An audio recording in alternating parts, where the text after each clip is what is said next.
అంబేద్కర్ కోనసీమ జిల్లా ఇరుసుమండ గ్రామంలో జరిగిన బ్లోట్కి సంబంధించి మనతో మాట్లాడడానికి రాజోల్ నియోజకవర్గ టీడీపీ ఇన్ఛార్జ్ గొల్లపూడి అమూల్య ఉన్నారు. మేడం చెప్పండి, ఇది మానవ తప్పిదం వల్ల జరిగినట్టు తెలుస్తుంది. ఈ ప్రాథమిక అంచనా ఏమన్నా వేశారు?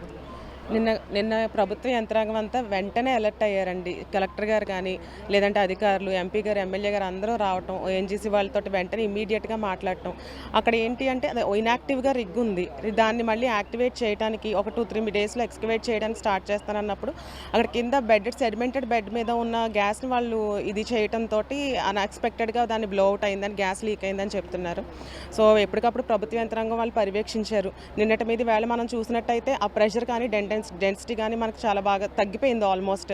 నిన్న వెంటనే ఇమీడియట్గా 10:30 అరౌండ్ 10:40కి ఈ సెన్స్ చేయడం స్మోక్ని ఈ గ్రామ ప్రజలందరినీ కూడా ఇమీడియట్గా సర్పంచ్ గారు కానీ లోకల్ వాలంటీర్స్ కానీ ఇమీడియట్గా మనల్ని ఇక్కడ నుంచి వాళ్ళని ఇంకొక సేఫ్ షెల్టర్స్లోకి మార్చడం ద్వారా ఇక్కడ పెద్ద ఎత్తున ప్రమాదం అని తప్పింది అని చెప్పేసి మనం అందరం కూడా చెప్పుకోవచ్చు. దాని తర్వాత బ్లో అవుట్ అవ్వటం అండ్ ఆ టైం నుంచి జనాలు ఒక భయానికి గురయ్యారు. బట్ ఇప్పుడైతే మాత్రం ఇమీడియట్గా మనం కూడా చూస్తున్నప్పుడు ప్రెషర్ అయితే చాలా తగ్గింది, డెన్సిటీ తగ్గింది.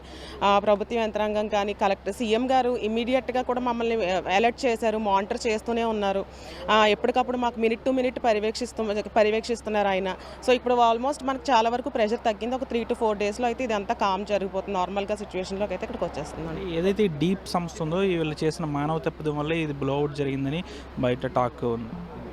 అంటే దానికి ఇంకా ఎగ్జాక్ట్గా మనం రీజన్స్ కూడా దాన్ని మనం వెంటనే చెప్పలేమండి. అక్కడ 2.7 కిలోమీటర్స్ కింద వరకు అయితే వాళ్ళు డ్రిల్ చేసి అదంతా ఎక్స్కవేట్ చేయడానికి వాళ్ళు ట్రై చేస్తున్నారు. సడన్గా బ్లో అవుట్ అయిందంటే మేము కూడా అన్ఎక్స్పెక్టెడ్గా ఇలా జరిగింది, మేము కూడా ఎక్స్పెక్ట్ చేయలేదు అనేది అయితే వాళ్ళు ఓఎన్జీసీ వాళ్ళు చెప్పింది.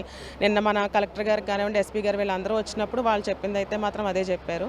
సో ఫ్యూచర్లో ఫర్దర్గా మనకి ఇటువంటి ప్రాబ్లమ్స్ రాకుండా మాత్రం ప్రభుత్వ యంత్రాంగం కన్ఫామ్గా కూటమి ప్రభుత్వం దగ్గరుండి చర్యలు అయితే మాత్రం డెఫినెట్గా తీసుకుంటాం. ఎన్ని పునరావాస కేంద్రాలు ఏర్పాటు చేశారు? పునరావాస కేంద్రాలు గ్రామస్తులు ఉన్నారండి. మనం ఆల్మోస్ట్ మనం చూసుకున్నట్టయితే లక్కవరంలో మంగిన రాధాకృష్ణ గారి కళ్యాణ మంటపం ఒకటి అరేంజ్ చేసామండి.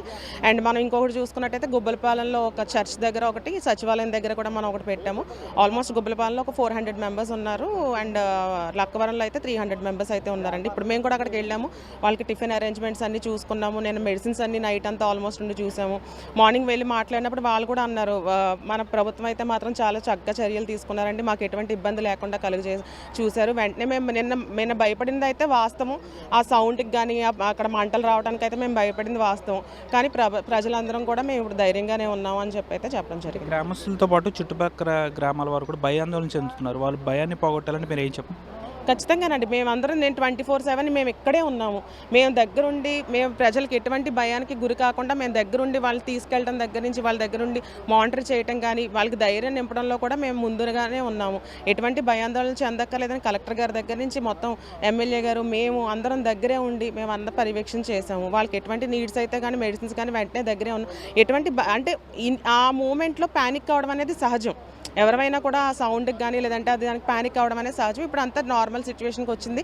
అండ్ మెయిన్ ఇక్కడికి జనాలు ఇప్పుడు వచ్చి చూస్తున్నప్పుడు ఇక్కడ ఉన్న ప్రెషర్ కానీ ఇంటెన్సిటీ కానీ చూస్తే ఇక్కడ ఫైర్ కానీ చూస్తున్నప్పుడు అందరూ కూడా నార్మల్ సిచ్యువేషన్లోకి వచ్చిందని అయితే ధైర్యంగా ఉన్నారండి. Thank you. ప్రధానంగా అధికారులతో పాటు నాయకులు మేమందరం రాత్రి నుంచి అంటే దాదాపు సంఘటన జరిగిన అప్పటి నుంచి ఇప్పటివరకు కూడా పర్యవేక్షణ అనేది చేపడుతున్నాం. అయితే ఇక్కడ గ్యాస్ అనేది బ్లౌట్కి సంబంధించి తీవ్రత అనేది తగ్గింది. ఇక 2-3 రోజుల్లో కాస్త తీవ్రత ఉండినప్పటికీ కూడా ప్రజలు ఎవరు భయపడాల్సిన అవసరం లేదు. దీని పరిధి బ్లౌట్ పరిధి దాదాపు కొన్ని మీటర్ల పరిధిలో వరకే ఉంటుంది. ఎవరు భయాందోళన చెందవసరం లేదు. ఈ ఇరుసుమంటతో పాటు చుట్టుపక్కల గ్రామాల ప్రజలు ఎవరు కూడా భయాందోళన చెందనవసరం లేదని ఇక్కడ టీడీపీ ఇన్ఛార్జ్ అమూల్య చెప్తున్నారు. వీడియో శేఖర్తో మనోజ్, RTV, ఇరుసుమంట గ్రామం నుంచి. Local to global news at your fingertips. మీ చేతిలో ఒక ఆయుధం. Download Raa TV app. Media legend Ravi Prakash is back.